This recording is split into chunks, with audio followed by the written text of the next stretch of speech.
할렐루야. 많이 더우시죠?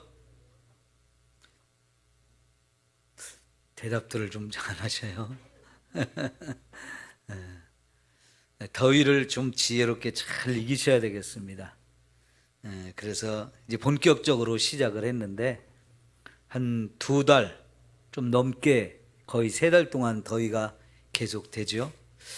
아마 예년보다 더 더울 거라고 예상이 됩니다. 이미 세계적으로 다른 나라들은 전에 없던 엄청난 더위를 지금 경험하고 있는 것을 우리 뉴스를 통해서 여러분 들으셨죠? 우리나라도 다르지 않을 거예요. 더위도 아주 심해질 거고 장마도 좀 오면 비가 좀 많이 올 그런 예상이 되기 때문에 우리가 좀 지혜롭게 잘 기도하면서 잘 견디고 이겨야 할 줄 믿습니다. 자, 아무리 더워도 믿음까지도 해이해지면 안 되겠죠? 예. 더운 것, 또 장마가 오는 것, 이런 자연재해, 이런 것도 저와 여러분이 신앙생활하면서 견뎌야 할 고난 중에 하나라고 생각이 됩니다. 그래서 오늘 빌립보 교회 성도들이 신앙생활하는 것이 고난의 환경 속에서 신앙생활을 하고 있는데요. 그래서 그들에게 바울이 복음에 합당한 생활을 하라, 이렇게 굉장히 중요한 주제를 가지고 이야기를 합니다. 복음에 합당한 생활을 해야 되는데 오늘 첫 번째로 복음을 지키기 위해서, 복음을 사수하기 위해서 우리가 한 마음이 돼야 된다. 서로 협력하라. 이런 이야기를 하고 있습니다. 자, 여기 복음에 합당한 생활을 하라 하는 것은 좀 더 구체적으로 얘기하면 하늘의 시민권을 가진 자답게 살라는 뜻이에요.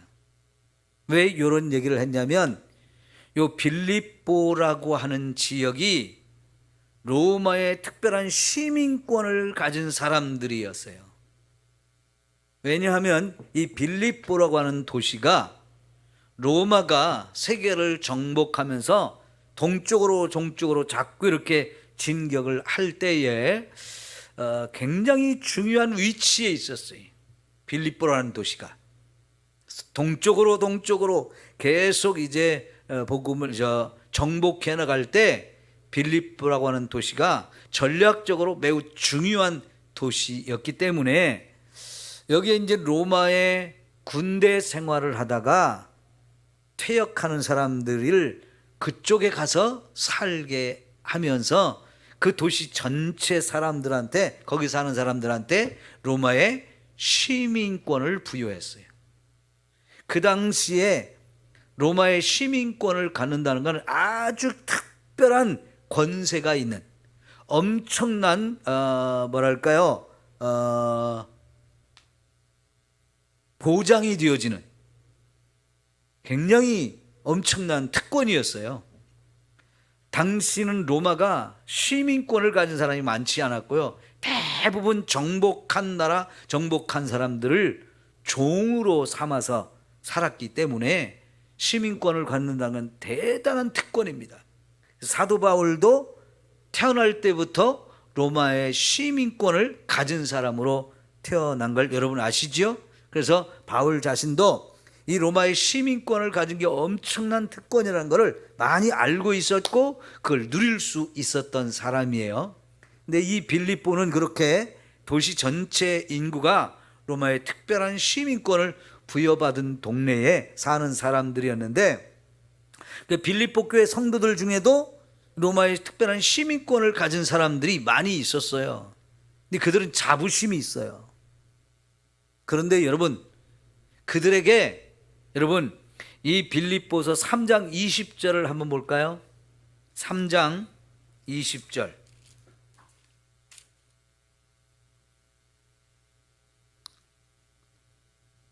시작. 그러나 우리의 시민권은 하늘에 있는지라 거기로부터 구원하는 자 곧 주 예수 그리스도를 기다리노니. 자, 이 빌립보 교회 성도들에게 로마의 시민권을 가진 걸 자랑하고 막 이걸 특권을 누리고 있는 이 사람들한테 특별히 가르치는 게 뭐냐면 우리의 시민권은 하늘에 있다. 여러분, 로마의 시민권 가진 것보다 더 큰 특권이 있는 게 바로 하늘의 시민권이 있다는 거예요. 다시 말하면 저와 여러분은 구원을 받아서 천국 갈 것이 확실하게 보장된 사람들이라는 뜻이에요. 이거는 로마의 시민권과 비교할 수 없는 엄청난 은혜가 있는, 특권이 있는 그런 건데요. 그래서 여기 오늘 말씀에 그리스도 복음에 합당하게 생활하라 하는 이 말은 로마의 시민권을 가진 것보다 더 귀한 하늘의 시민권을 가진 자답게 살아라 하는 거예요. 이 말은 그 시민권을 가진 자에 엄청난 특권도 있지만 사실은 거기에 의무도 따라온다는 얘기예요. 여러분, 우리나라 여권을 가지면 전 세계 130개 이상의 나라에 비자를 안 받고도 마음껏 오고 갈 수 있는 특권이 있어요. 여러분, 전 세계에서 이 정도의 파워가 있는, 힘이 있는 여권 별로 없습니다. 미국 여권을 가져도 못 들어가는 나라가 많아요. 왜냐하면 미국을 싫어하는 나라들이 워낙 많기 때문에 미국 여권을 가지고 있다고 해서 아무 나라 가는 게 아니고요, 못 가는 나라가 엄청 많거든요. 그런데 우리나라 여권을 가지면 전 세계에서 130개 나라, 중요한 나라들 다 긁어 모아서요, 어느 나라든지 여권 하나만 가져도 마음껏 그 나라 가서 여행도 할 수 있고 그 나라 들어갈 수 있는 이 특권이 주어져 있어요. 그래서요, 이거 해외 여행을 가보면 이거를 정말 실감할 수 있는데요. 여러분, 비행기에 내려서 어떤 나라에 이렇게 들어가려고 할 때 이제 그 나라 공항에서 이제 그 나라에 들어가기 전에 출국 심사를 하거든요. 입국 심사를 하거든요. 그러면 우리나라 사람이 여권을 가지고 우리는 줄을 서면요, 우리나라 사람이 여권 서는 데가 따로 있고요, 중국 사람이 여권을 가지고 서 있는 줄이 달라요. 그러면 여러분, 우리나라 사람은요 금방금방 바로바로 들어가게 해주는데요, 중국 여권 가진 사람 심사 아주 까다롭게 하고 거기서 통과 안 되는 사람도 엄청 많아요. 중국이라는 나라가 전 세계에서 인구가 뭐 첫 번째, 두 번째 갈 정도로 큰 나라이고, 그래서 중국 사람들 해외여행 엄청나게 다녀가지고요, 전 세계 좀 관광지 유명한 데는 그러니까 중국 사람들 때문에 바글바글하고요, 중국 사람들 그 시끄러운 소리 때문에 진짜 짜증이 날 정도예요. 돈도 많이 씁니다. 그런데 여러분, 중국 사람 오는 걸 그렇게 반기지 않는 나라가 정말 많아요.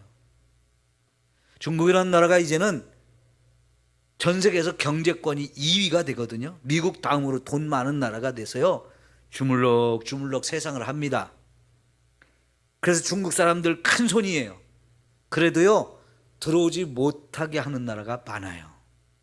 우리는 거기에 비하면 진짜 나라가 정말 작죠. 거기다 또 남과 북으로 갈라져 가지고 정말 작아요. 인구도 뭐 어마어마하게 작고요, 경제 규모도 중국에 비하면 정말 비교가 안 돼요. 그렇지만 여러분, 우리나라 여권 가진 거 전 세계 사람들이 부러워해요. 우리나라 시민권을 가진 사람이 우리나라 여권을 가질 수 있는 거거든요. 그러니까 우리나라 여권 가졌다는 게 우리나라 시민권을 가졌다는 건데, 그게 세계를 다니면요 정말 기가 막힌 힘을 발휘해요.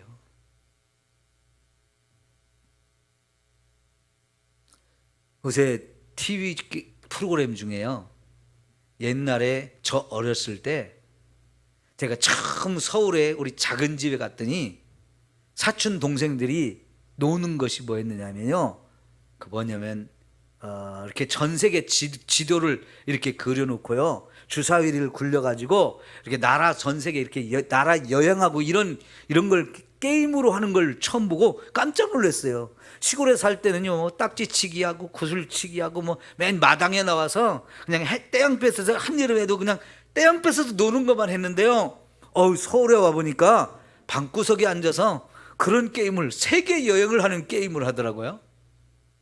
근데 어렸을 때 그런 게임을 했었는데 이제는 TV에서 진짜 프로그램으로 만들어 가지고요, 주사위를 던져서 나오는 나라에 여행을 가게 해주는 그런 프로그램이 있더라고요. 근데 그게 어떻게 가능할까요?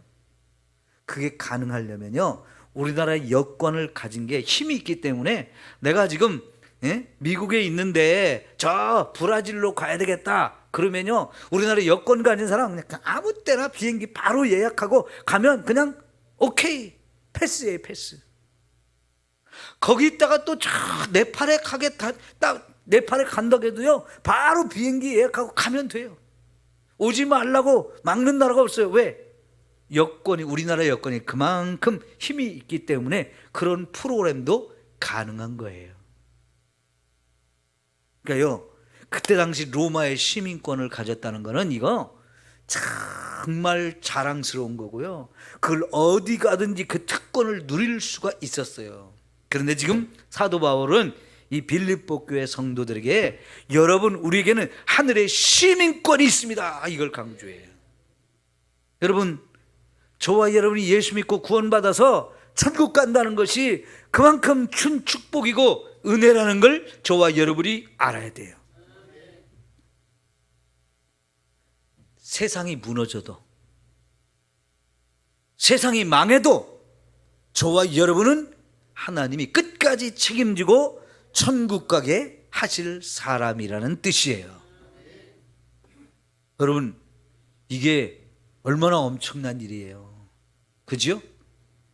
세상에서 아무리 힘들고 어렵게 살아도, 사람들이 아무리 우리를 무시해도, 심지어 저와 여러분이 하고 있는 일이 다 망해도 하나님이 저와 여러분을 책임지시면 우리는 분명히 천국에 갑니다.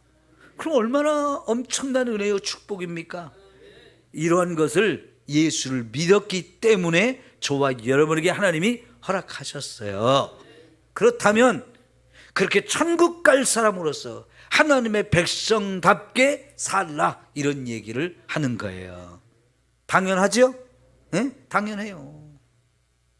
하나님 백성답게 사는 거 지극히 당연한데, 그러면 첫 번째로 이 하나님 백성답게 사는 게 뭐냐? 자, 이거는 27절 둘째 줄 볼게요. 이는 내가 너희에게 가보나 떠나 있으나 너희가 한 마음으로 서서 한 뜻으로 복음의 신앙을 위하여 협력하는 것과 무슨 일에든지 대적하는 자들 때문에 두려워하지 아니하는 일을 듣고자 함이라 그랬어요. 여러분, 빌립보 교회 성도들이 이 하늘의 시민권을 가진 사람으로서 복음에 합당한 생활을 하는데 첫 번째가 뭐냐면, 여러분 모두가 한 마음이 되어 주십시오. 그리고 한 마음으로 협력하십시오. 왜 그렇게 해야 되느냐? 이 중요한 이유가 있어요. 이 빌립보 교회 성도들이 사는 곳에 복음을 대적하는 자들이 있다는 거예요. 복음을 대적하는 자들. 그게 28절이죠. 무슨 일이든지 대적하는 자들 때문에 두려워하지 아니하는 그것을 내가 듣고 싶다.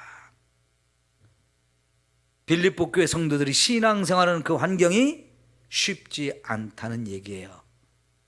이 신앙에 대해서 도전하고 이 신앙을 변질시키려고 하고 신앙생활하는 성도들을 자꾸만 미혹하고 공격하는 세력들이 있기 때문에, 그런 사람들한테서 우리 믿음을 지키고 우리 이 복음을 지키고 하기 위해서는 우리가 한 마음이 돼가지고 그들을 두려워하지 말고 좀 굳건하게 서 있어라, 이런 얘기를 하는 거예요.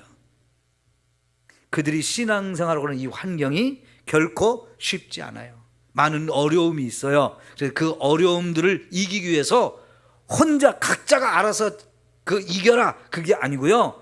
그런 일에는 여러분이 한 팀이 되어서 이거를 맞서 싸우는 것이 서로에게 유익하다는 거예요. 그래서 여러분 2장을 우리가 첫 부분을 읽었는데 2장 2절을 볼까요?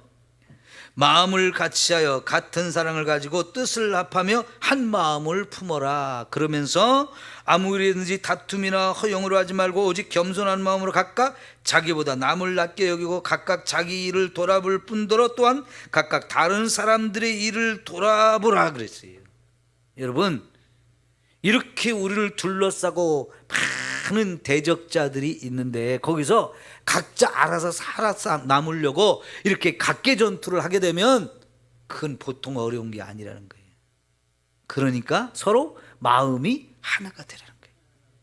그래가지고 각각 자기도 돌아볼 뿐만 아니고 내 옆에 있는 다른 사람도 같이 돌아보아서 그래서 서로 협력하고 한 마음이 되고 한 뜻이 되고 마음을 합하고 뜻을 합해서 하나가 되어서 같이 싸우는 거, 이게 중요하다는 거예요.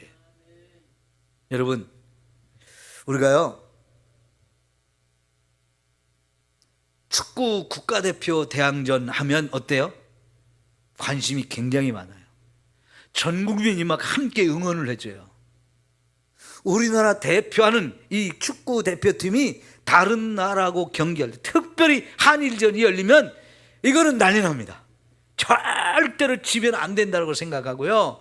또 특별히 그런 경기가 올림픽에 나가는 경기다 혹은 월드컵을 나가는 경기다 그러면요 꼭 승리하기를 정말 염원하면서 정말 힘을 합해서 응원을 하지요. 그러면 여러분, 그 대표팀도 하나가 돼야 되고요, 전 국민도 그것 때문에 한 마음이 돼요. 그런 때는 뭐 운동장에 갈 수 있는 사람은 다 운동장에 가고요, 운동장에는 못 가더라도 지역마다 동네마다 막 술집에서라도 모여서 응원을 한다든가 아니면 공원에 모여서 한다든가 극장에 모여서 한다든가 2002년 월드컵 때는 교회에서도 모여가지고 함께 응원을 했어요. 그죠? 야, 왜 그래요? 국가대항전이란 말이죠. 그때는 팀이 돼야 돼, 한 팀. 그죠? 근데 여러분, 지난번에 우리 국가대표팀이 이 경기 나갔다가요 대표팀 안에서 서로가 다툼이 일어나가지고 진 적이 있었어요. 그래 그게 알려져가지고 대표팀이 얼마나 욕을 먹었습니까? 그죠? 그때 또 이렇게 하나가 되지 못하는데 조금 불편하게 했던 사람, 아무개 선수 욕 많이 먹었어요. 그죠? 예. 근데 손흥민 같은 사람은 어때요? 주장이 돼가지고 그 팀을 잘 이끌어가려고 정말 열심히 노력하고 경기 한 번 나가면 아주 죽을 힘을 다해서 싸우는 걸 우리가 보지요. 그래서 손흥민 같은 선수가 진짜 실력도 좋지만 인격도 좋아가지고 인정을 많이 받고 정말 사람들이 응원을 많이 해주잖아요. 근데 이런 선수가 교회에도 필요하다는 거예요. 혼자 잘 싸우는 건 뭐 웬만한 사람도 다 할 수 있겠지만요, 사실 혼자 싸우러 가면 그걸 못 싸우는 사람도 교회 안에는 엄청 많아요. 근데 그런 사람들이 교회라고 하는 이 한 공동체 안에서 한 팀이 되어서 같이 싸우게 되면 아무리 밖에서부터 우리를 공격해 온다 할지라도 그것을 잘 분별하고 그것을 잘 대적해서 우리가 같이 이길 수 있다 하는 거예요. 여러분, 이 빌립보 교회가 참 건강한 교회고 아주 문제가 별로 없는 좋은 교회였는데, 한 가지 바울이 걱정하는 문제가 사실은 하나가 되지 못한 부분이 있었어요. 여러분 4장 2절을 가볼까요? 4장 1절 2절을 볼게요. 시작. 그러므로 나의 사랑하고 사모하는 형제들, 나의 기쁨이요 면류가 아닌 사랑하는 자들아, 이와 같이 주 안에 서라. 내가 유오디아를 권하고 순두개를 권하노니 주 안에서 같은 마음을 품으라. 자, 여기요 2절에 특별히 2명의 여자 성도, 그것도 아마 그 당시 교회의 중심이 되는 교회 지도자였던 것 같아요. 교회를 아주 열심히 하는 헌신된 2명의 여자 성도인데, 유디아와 순두개라는 이 2사람 이름을 바울이 직접 거론을 하면서 내가 주 안에서 이 2사람한테 권하는데 같은 마음을 품으십시오. 제발 좀 하나가 되어 주십시오라고 권면을 하고 있어요. 왜요? 하나가 되지 않았어요. 분열을 하고 있어요. 서로 다투고 있는 것 같아요.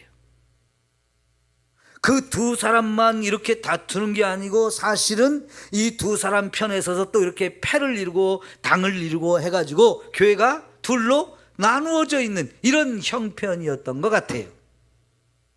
여러분, 이러면 교회가 위험한 거예요.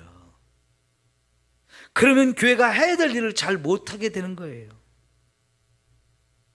심지어 외부에서 적이 이렇게 공격을 하는데도 불구하고 교회가 나눠져 있으면 진짜 그거는 교회 큰 위기가 되고 거기 있는 사람들을 지키지 못하는 경우가 되어진단 말이죠. 그래서 사실은 1장에서부터 사도 바울이 여러분 정말로 우리가 위급한 상황 속에 있는데, 어려움 속에 있는데 하나가 되어야 합니다라고 얘기를 하면서 2장 5절부터 11절까지 예수님이 하늘의 영광된 자를 버리고 자기를 비워서 사람의 모습으로 거기서부터 제일 낮은 자리까지 낮아지고 그 다음에 죽기까지 복종하신 그런 모습을 우리에게 모범으로 보여주잖아요.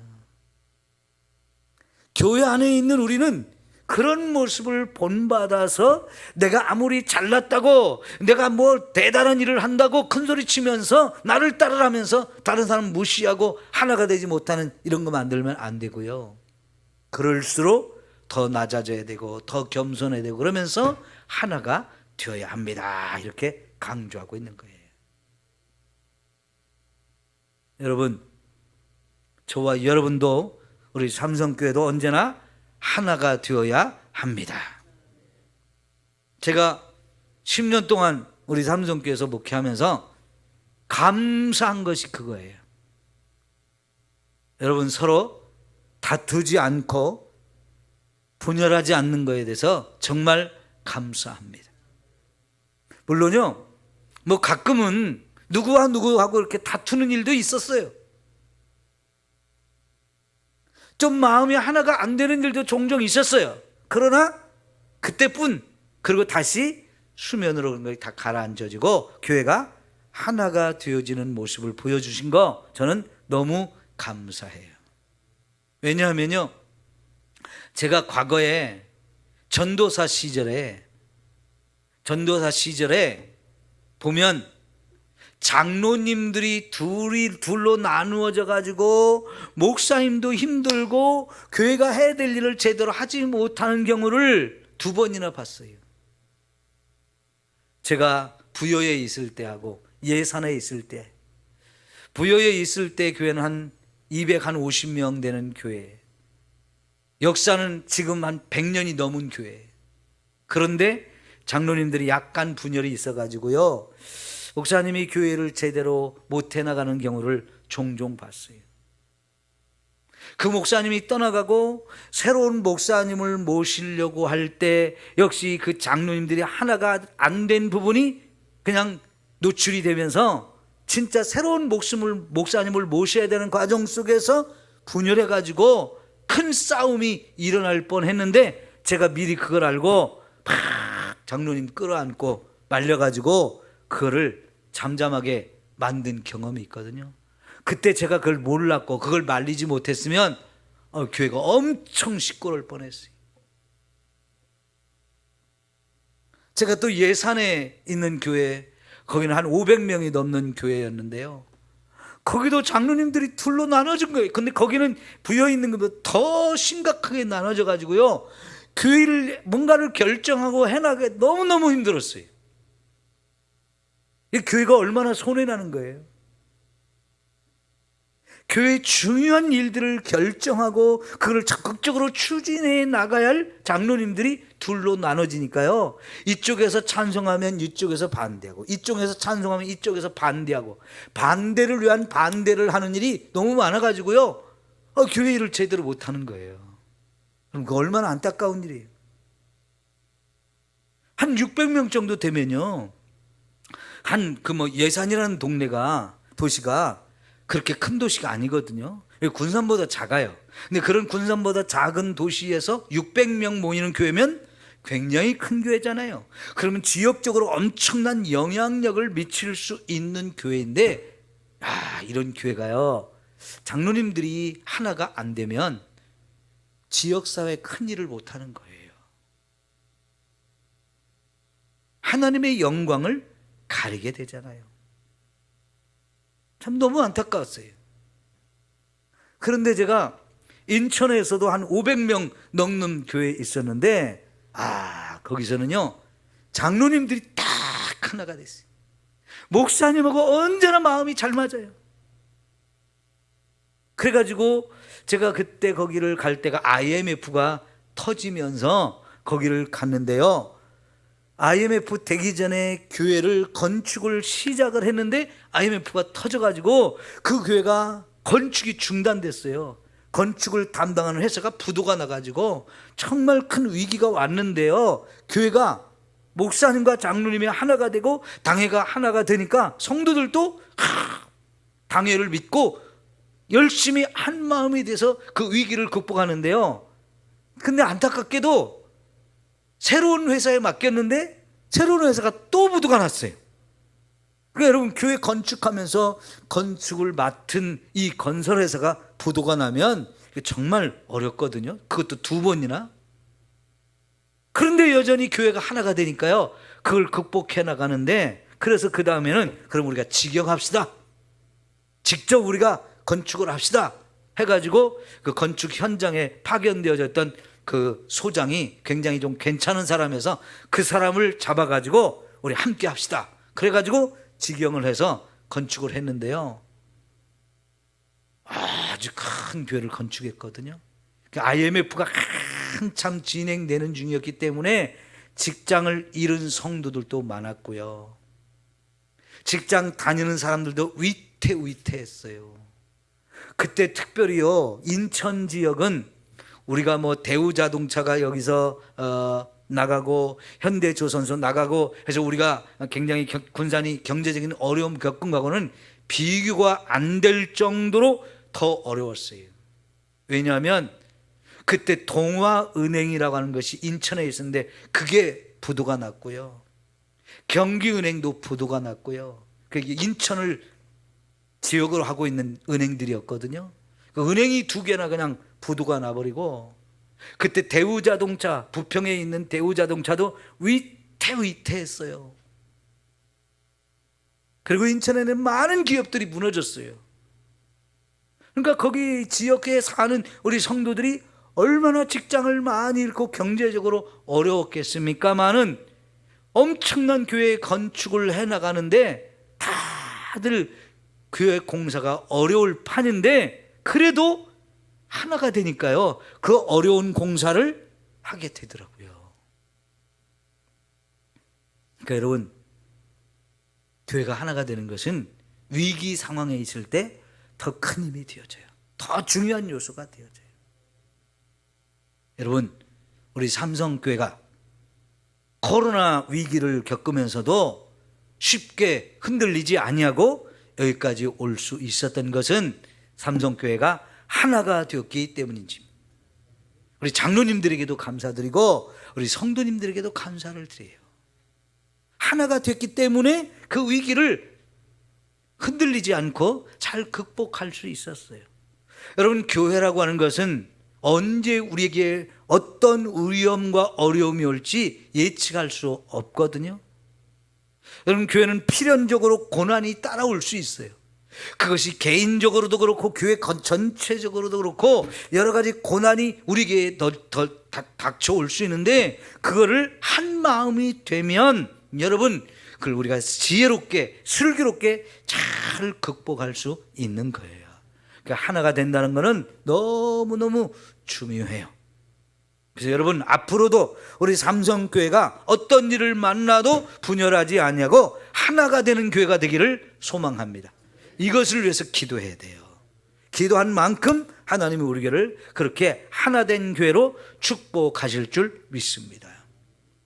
여러분, 예수님께서 마가의 다락방에서 마지막 성만찬을 하고 나서 죽기 전에 겟셋마네 동산으로 나가기 전에 그 성만찬 끝나고 그 마가의 다락방에서 제자들에게 마지막으로 하신 말씀, 그리고 그들을 위해서 기도한 내용이 14장부터 17장에 나오거든요. 그런데 그 중에서 중요한 말씀을 하신 것이 너희가 하나가 되라 하는 거였어요.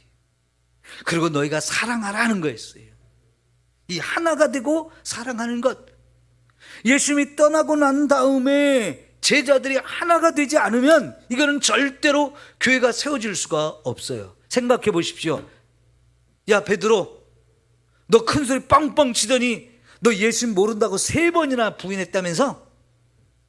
야 네가 정말 그동안 잘난 체 하더니 너는 이제 우리 이 12명의 제자 가운데서 다시는 나대지 마, 잘난 체 하지 마, 이러면서 다른 사람이 손가락질하고 다른 사람이 무시하고 그러면 여러분 베드로는 어떻게 했어요? 그렇게 그 말을 듣고 가만히 있겠어요?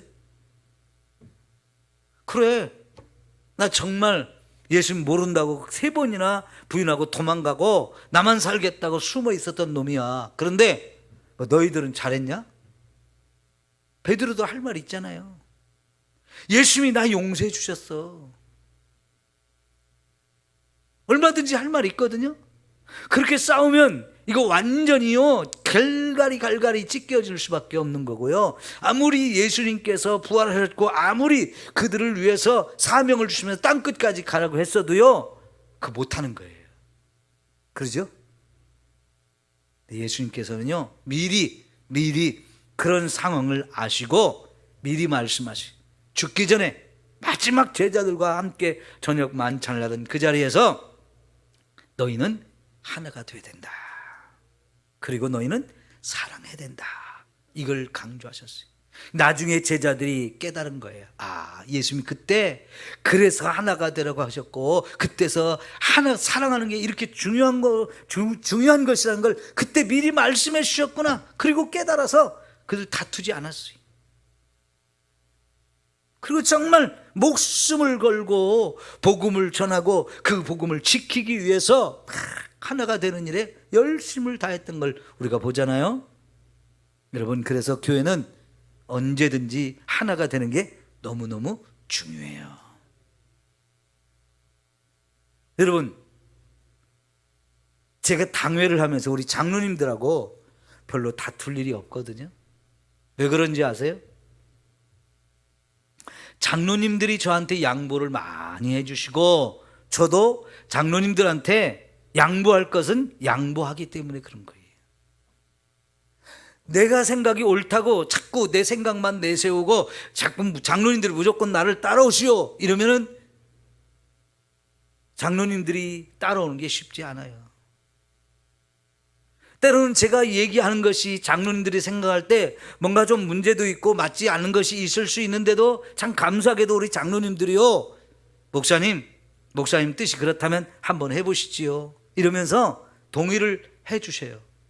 그건 장로님들이 자기들의 생각을 양보했기 때문에 그런 거예요. 양보할 때 적당히 양보하고 또 주장할 때 좀 주장하면 또 다른 사람들이 한번 해보자고 이렇게 마음을 합해 주니까 이게 싸우지 않고 하나가 되어지는 거거든요. 여러분, 교회는 그렇게 해야 돼요. 그지요? 가끔은 내가 정말 옳은 생각을 했고 내가 맞는 것 같다 할지라도요, 다른 사람들이 받아주지 않고 인정해주지 않으면 지금 때가 아닌가 보다, 하나님 뜻이 아닌가 보다 하면서 양보하고 포기하고 물러설 줄 아는 이런 지혜가 정말 필요한 거거든요. 근데 가끔 보면 싸우는 교회는요 자기 얘기만 자꾸 해요. 자기 생각이 맞다는 거예요.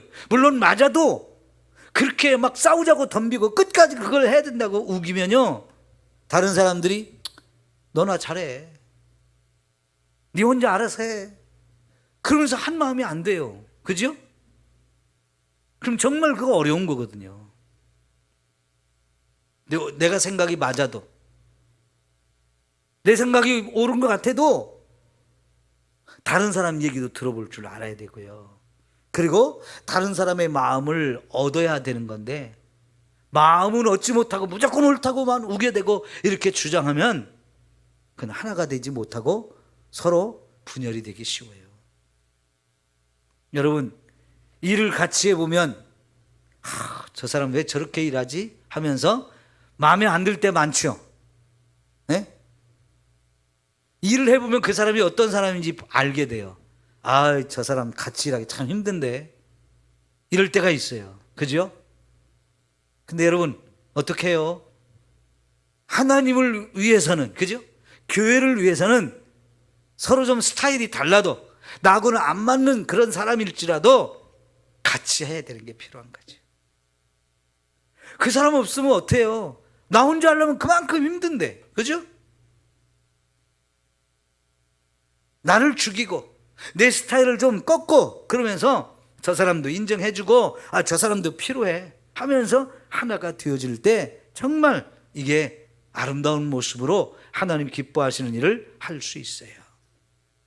여러분 앞으로도 저와 여러분이 무슨 일을 하든지 간에 좀 양보하고 인정하고 하나가 되어서 그냥 하나님이 기뻐하시는 일을 함께 이루어갈 수 있는 저와 여러분 되기를 축원합니다. 혼자만 주장하지 마세요. 내 생각만 자꾸 내세워서 이거 옳다고 막 큰 소리 치지 마세요. 그보다는 하나가 되는 게 더 중요합니다. 내 얘기만 계속하고요, 나만 옳다고 얘기하면요 결국 상처받는 사람이 나오기 때문에 그래요. 그죠? 상처받는 사람이 꼭 나와요. 다른 사람 얘기도 자꾸 들어주고, 그래서 좀 내 생각을 좀 뒤로 양보하더라도 좀 내 생각에 좀 안 맞아도 다른 사람 일도 좀 이렇게 봐주고 다른 사람 생각을 따라서도 같이 해보고, 이게 정말 아름다운 교회가 되는 너무나 큰 은혜요 축복인 줄 믿습니다. 네. 일하다가 찌그럭 할 때가 있어요. 그죠? 그런 때는요 빨리 내가 잘못했다고, 내가 미안하다고 하면서 서로 좀 양보하고 사과하고 다시 손잡고 다시 웃으면서 하나가 되기를 소망합니다. 그런 교회가 좋은 교회이고 건강한 교회이고 하나님이 기뻐하시는 아름다운 교회가 될 줄 믿습니다. 이 하나가 안 될 때 참 마음이 상해요. 우리가 정말 마음이 상해요.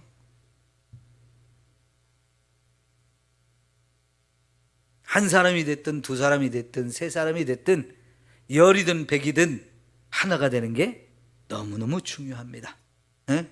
하나가 되기 위해서 정말 여러분 힘써 주십시오. 각자가 노력해야 돼요. 아니요 목사님 아무개 권사가 조심하면 돼요. 아니요, 그 사람도 조심해야 되지만 나도 조심해야 돼요. 나도. 자, 여러분 대적자들이 있다 그랬는데 대적자, 이 대적자가 뭘까요? 누구일까요? 첫째는 바울이 빌립보에서 복음을 전할 때 그 점치는 귀신 들린 여종, 그 귀신을 쫓아내 가지고 그 여종을 소유하고 있던, 그 여종을 통해서 돈벌이를 하던 주인들이 여러 명 있었잖아요. 그들이 바울을 고발했어요. 근데 바울을 고발한 것은 저놈 때문에 이제 우리가 돈을 못 벌게 됐다는 거예요. 그들은 돈만 중요하게 생각하는 사람이에요. 이 여종이 귀신에 사로잡힌 거, 이거는 아무 관심이 없어요. 이런 여종을 통해서 돈만 버는 데 목적이 있는데 그 여종에 있는 귀신을 딱 쫓아낸 이 바울, 이게 아주 괘씸한 놈이에요. 우리 돈벌이를 하루아침에 물을 닫게 만들었거든요. 이런 놈, 괘씸한 놈, 싸가지 없는 놈 하면서 이거 혼 좀 내줘야 되게 해가지고 고발을 했잖아요. 사실 바울이 잘못한 게 없어요. 그 벌 받을 일도 안 해요. 근데 안타깝게도 그 돈 많은 사람들 얘기만 듣고 재판도 안 하고 수사도 안 하고, 그리고 무조건 옥에 가두고 무조건 때렸던 이 빌립보의 총독, 이 사람도 잘못을 많이 했잖아요. 나중에 자기가 잘못한 거 시인하고 바울에게 좀 조용히 떠나가 달라고 했을 때 바울이 내가 로마 시민권을 가진 사람인데 당연히 지금 잘못했다는 말을 들었을 때 이 총독이 얼마나 깜짝 놀랐겠어요. 자기가 이제 또 큰 일을 당할 건데, 여러분 로마에서는요 그런 총독들이 그렇게 법적으로 잘못하면요 바로 징계감이고 잘려야 돼요. 굉장히 그 사람한테 위기가 온 건데, 그래도 바울이 그거 용서하고 떠나가 주셨잖아요. 그런데 그것 때문에요 그 사람도 교회를 이쁘게 보지를 않는 거예요. 아까 여러분 빌립보가 지역 전체가 로마의 시민권을 가진 사람들이라고 그랬잖아요. 그러면 이 자부심과 더불어 엄청 교만한 사람들인 거예요. 다 나 잘났다고 하는 사람들인 거예요. 그런 사람들이 있는 동네에 작은 교회로 지금 빌립보 교회가 있으니까 그들의 공격을 얼마든지 받을 수 있는 거예요. 그게 첫 번째 대적자입니다. 그들이 살고 있는 이 도시에서 정말 믿음을 가지고 신앙생활을 해나간다는 것은 그들에게 많은 위험과 어려움을 당할 수 있는 환경 속에 있는 거예요. 그런 가운데서 이 복음을 지켜야 되고 믿음을 지키려고 신앙생활을 한다고 할 때 이게 보통 어려운 게 아닌 거지요. 두 번째 대적자들이 또 있는데요, 이게 여러분 3장으로 가볼까요? 3장 2절 시작. 개들을 삼가고 행악하는 자들을 삼가고 몸을 상해하는 일을 삼가라. 예, 여기요 이 빌립보 교회 성도들한테 개 조심하시오라고 얘기했어요. 여러분 이게 진짜 개를 조심하라는 얘기일까요? 사나운 막 왕왕 지서대고 사람들 막 달려들려고 하는 이런 사나운 개를 조심하라는 얘기가 아니에요. 개라고 말하는 이런 사람들이 있는 거예요. 그리고 또 뭐라고 그러냐, 행악하는 자들, 악한 일을 하는 사람들, 그런 사람들을 조심하라는 거예요. 그리고 몸을 상해하는 사람들을 조심하라는 거예요. 이런 사람들이 누구냐? 여러분 이제 3장 18절 19절을 볼게요. 내가 여러 번 너희에게 말하였거니와 이제도 눈물을 흘리며 말하노니 여러 사람들이 그리스도의 십자가의 원수로 행하느니라. 여러분 십자가의 원수로 행하는 사람들 누구겠어요? 십자가를 부정하고 예수 그리스도를 부정하는 사람들, 부인하는 사람들, 이게 십자가의 원수로 행하는 사람들인데 그들의 마침은 멸망이요 그들의 신은 배요 그 영광은 그들의 부끄러움에 있고 땅의 일을 생각하는 자라 그랬어요. 여러분 이 십자가를 부정하고 십자가를 무시하고 예수 그리스도를 부인하는 이런 사람들 다 십자가의 원수인데, 이런 사람들이 빌립보 교회 주변에 혹은 안으로 이미 파고 들어온 사람들도 있는데, 이런 사람들 때문에 바울이 여러 번 무슨 말을 했느냐, 눈물을 흘리면서 말했다는 거예요. 제발 이런 사람들 조심하라고요. 조심할 게 너무나 많은 거예요. 사람 조심하라는 거예요. 사람 조심. 개 같은 사람들, 악한 일을 하는 사람들, 자기 몸을 상해하는 사람들, 십자가의 원수로 행하는 사람들, 그래서 결국은 멸망당할 자들이고 자기 배만 위해서 배가 마치 신이 되어진 사람, 이런 사람들, 이 땅에서 잘 먹고 잘 사는 것만 원하는 사람들, 그래서 땅의 일만 생각하는 이런 사람들이 여러분 가운데도 있고 밖에도 있으니까 정말 신앙을 잘 지키고 신앙생활을 잘 하기 위해서는 여러분 하나가 되십시오 얘기를 하는 거예요. 하나 되는 거 중요해요, 안 중요해요? 여기 이런 이야기들을 우리가 보면 너무너무 중요한 거예요. 안팎으로 이런 위험한 사람들이 주변에 있어가지고 툭 하면 이제 자꾸만 건들면서 야 너희들 신앙생활 그렇게 하면 안 돼 하면서 엉터리를 갖다 가르쳐주고요, 이단 사상 가르쳐주고요, 자꾸 넘어뜨리려고 하고 공격하고 이런 상황에 있는데, 다 자기만 살겠다고 그냥 알아서 자기만 생각하고 그러면 교회가 순식간에 무너질 수 있는 거잖아요. 그죠? 이럴 때 한 팀이 되는 거 너무 중요하잖아요. 한 팀이 되는 거. 여러분, 지난번에 그 축구 대표팀이 안에서 이렇게 서로 좀 다툼이 있었다가 온 국민이 막 그거 안 된다고 걱정하고 막 비난하고 이러니까요, 축구 대표 선수들끼리 어떻게 했어요? 서로 찾아가서 내가 잘못했다고 화해하고 이러면서 하나가 됐잖아요. 그럼 뭡니까? 국민들이 그걸 너무나 원하는 거예요. 그게 여러분, 교회가 하나 되기를 바라는 하나님의 마음하고 저는 똑같다고 생각해요.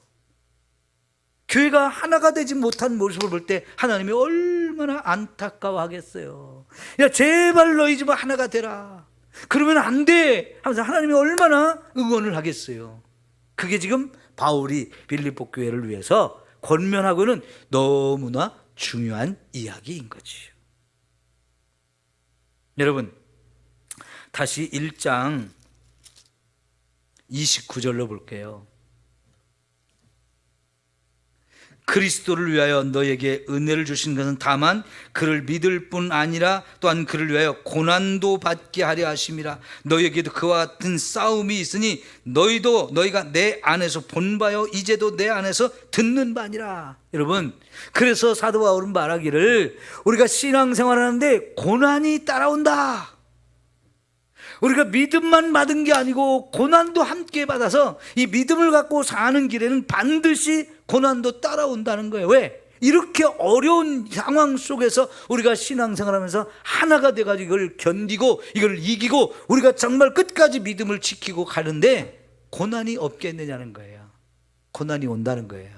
그런데 그 고난을 여러분만 당하는 게 아니고 이미 내가 그런 고난을 여러분과 함께 있을 때 받은 것 여러분 보았지 않느냐고. 그리고 지금도 여러분을 떠나서 내가 여기저기 복음을 전하는 과정 속에서 지금도 그 고난을 당하고 있는 걸 여러분이 들었지 않느냐고. 보았고 들은 거 나에게서.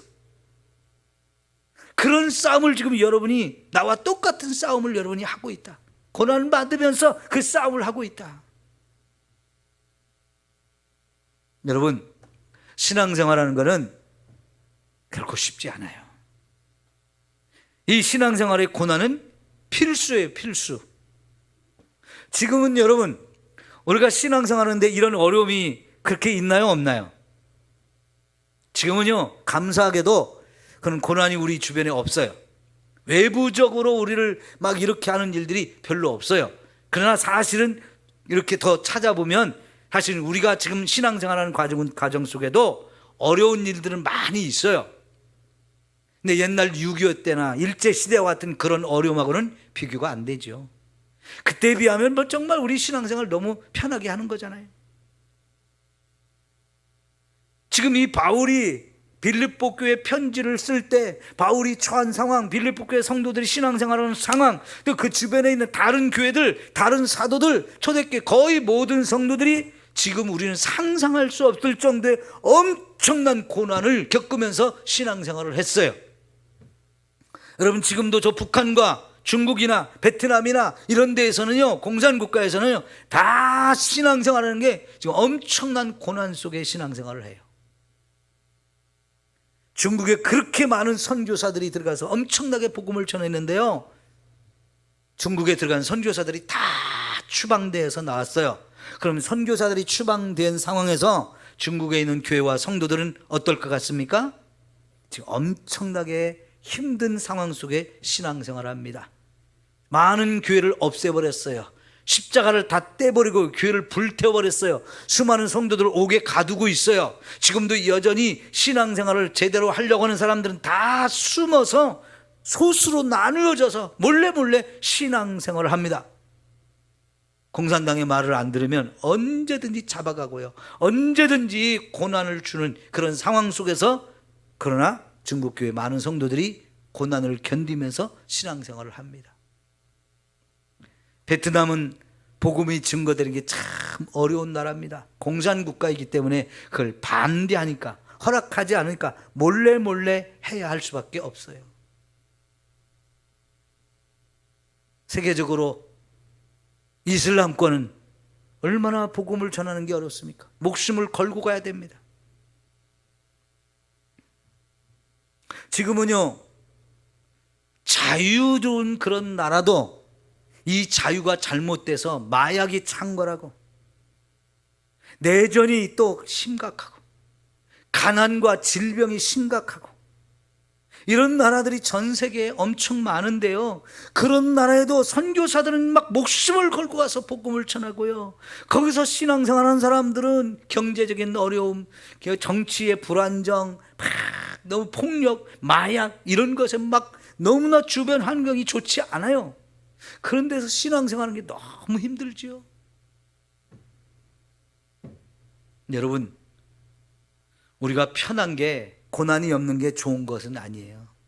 사실은 그 편한 것 때문에 더 우리가 느끼지 못하는 위기가 더 크게 오고 있어요.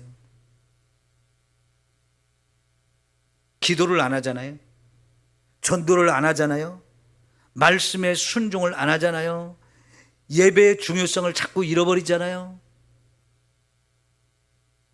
세상이 자꾸 변질돼서 과학을 최고로 숭배하고 물질을 최고로 숭배하고, 섹스가 만연하고요, 마약이 막 사람들을 닫고 지금 사로잡고요, 엉망이 되어가고 있어요.